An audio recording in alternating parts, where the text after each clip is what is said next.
So I think investing in a home is not just investing in aesthetics, it's investing in your well-being. It's not just physical well-being where you can sit back and relax, but investing in your mental well-being.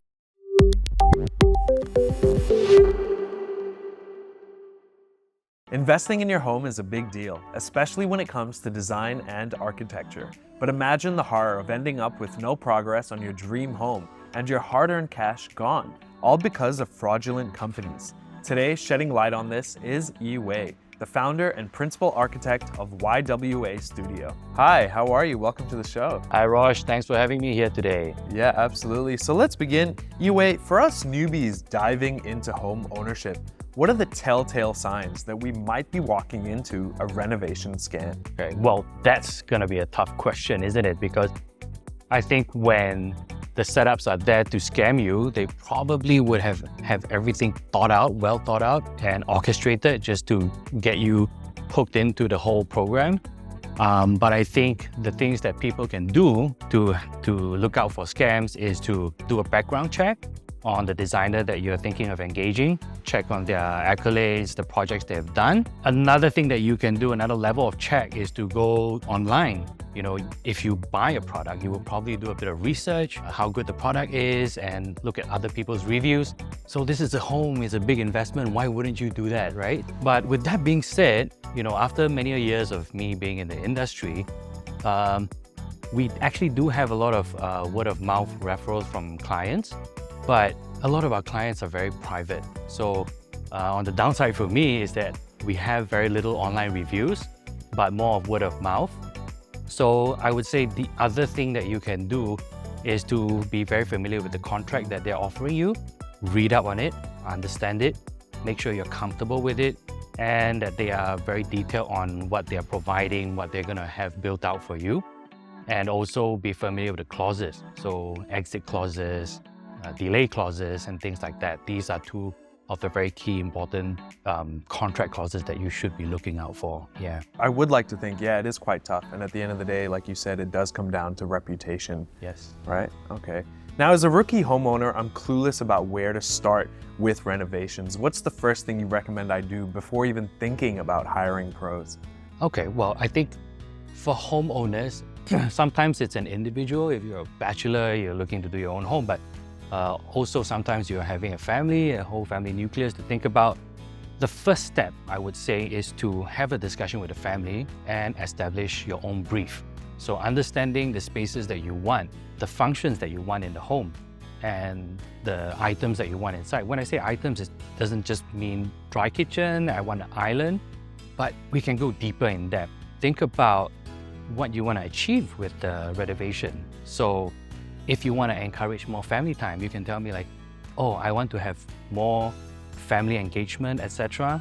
So as designers, we will think about it, and also we want to understand how you function, how the family function. So if, for example, breakfast is something that is close to your heart and it's a culture that you guys have, then we would suggest maybe have an island with a second cooking space and a table attached to it, so that in the morning, when everyone, before they head out to work, before people head out to school, you guys can have that breakfast session together. Very often when people cook in Singapore, they're facing the wall. So if that interaction can take place in the precious time that we have in the fast-paced and busy society that we have today, then we can try to make it happen. Okay. Wow, that's beautiful. I never really thought about interior design like that, like creating or enhancing family values, so to speak, right? Yeah, so apart from that, I think the other thing to really understand is the budgetary provision that you target to have. This is actually a very taboo topic that I find when we meet clients because of how the industry is right now. I think there are a lot of negative sentiments towards designers because of all the scams and the bad experiences they hear with their friends. But I would say if you meet a responsible, honest, and thoughtful designer, they should be thinking on your behalf and your benefit. So if you can be honest with your designer to tell them, oh, this is my budget, they should be thinking about how to maximize your budget, work within the budget, and also if it is a bit constrained, how can we sort of strategically plan for items that can be done by the designers and some things that can be done by the homeowners, such as furniture shopping, etc. I realize in Singapore, furniture shopping is actually a family activity a lot of people enjoy doing on the weekends. Now, we've heard horror stories about renovation projects gone wrong. Any funny or insightful stories you can share to help us avoid the same pitfalls? I think it's about a year and a half to 2 years ago. We had a client kind of walk in and ask us to cost out for the works. We understand the scope, we understand the extent of the design, so we had it all costed out. We gave them the whole quotation for them to think about it, think it through over the weekend. It came Monday, they got back to us and said, hey, look, you guys have been great, but I think we're gonna go with someone else because your price is just too high. It's 30% more than the other designer. So of course, we want to wish them all the best, and I told them that if you have any trouble, just give me a call. So that just went on, and a month and a half, 2 months later, I saw the client call me again, and I had a sinking feeling in my heart. I was like, what's going on? So I picked up the phone anyway, and I was like, hi, how is it going? So the story that was told to me was that after they had signed the contract, they realized that a lot of the things they wanted, a lot of the things that were presented was not actually catered for in the quotation. And when they wanted it back in, the number just kept climbing up and up and up. And towards the end, what was the final push to call me was that their final quotation, when they had included everything, it was actually 1.5 times more than what we had originally quoted. So I think that is just something that happens a lot. We try to be a bit more honest with the quotation. We try to be all comprehensive, etc. We don't want to dive on the price just to close the deal and have people trapped. I think homes are something that is close to people's heart, and it's an enjoyable journey that everyone should have. So ultimately, we met up with them, run through what it was. Although they paid a deposit already, they decided to break the contract and come back to us. It's an unfortunate kind of a situation, but we of course want to try our best to resolve it. So beyond that, we of course finished the project, and now they're happily living in their house, enjoying their lovely home. Wonderful, I'm so happy to hear that. Yeah, it comes down to transparency at the end of the day. You don't want to trap somebody with a low price and then get them reeled in and hurt their hearts, break their homes. Yeah. Okay, let's move on.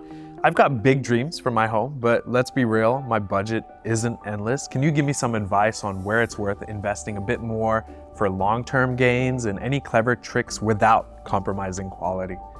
Okay, well, I think homes nowadays, especially after COVID, we come to realize that it takes on a higher level of function. It's not just a place that you get back home and kick back and relax. It's a space that people enjoy a lot more time in, and it serves a lot more function. A lot of people realize that working from home is something that can happen a lot these days. So I think investing in a home is not just investing in aesthetics, it's investing in your well-being. It's not just physical well-being where you can sit back and relax, but investing in your mental well-being depending on the design. So I think what is important to a home is really the timelessness of the design. Even though people might have plans that to move on to another home, but that's just not sure, the plans could change. But we should always approach a home as a forever home to have that growth. So designing with the approach that it can transition through different phases of life, that would be something good to invest in. So it'll be good to look for a designer that can think far. And I would say the investment in the right designer would be one of the key factors. And of course, you have to find somebody who you're comfortable to be absolutely honest with, because it's your own home. So furnitures, etc., they might advise you to say that, okay, these are things that can transition and move out easily, but fixtures that are fixed and permanent, those are the things that you really need to put a lot of thought into, and really just the long run, the long-term goal of the home. So forever home, think about the long term. Yeah. The long-term goal of the home. Yes. Yeah, the home is a foundation for everything we do, right? Our personal lives, our careers, everything, it's all interrelated. So it should be a good foundation. Any final words of wisdom for those embarking on home renovation projects before we wrap up? If you are not familiar with DIY enthusiasts, because I see that a lot online these days, If you are not familiar with the technicalities, etc., don't try the DIY. But of course, if you are familiar with the technical stuff, etc., and it's a small renovation, go ahead and try it. Otherwise, it's going to be, you set out with a goal to save some money, but because of the mistakes, you actually incur more costs. So leave your home to the hands of professionals. I would say that. Yeah, that's what I was going to say. Hire a professional like you, Yue Wei. Okay. Thank you so much. It was so nice talking to you. All the best. My pleasure. We'll do it again. Thank you. Thanks. Thank you. Approach home renovation with both excitement and caution. Whether it's identifying scams or making smart investment choices, there's much to think about. You've been watching Teatime Tuesday. Until next time, keep seeking knowledge and financial empowerment.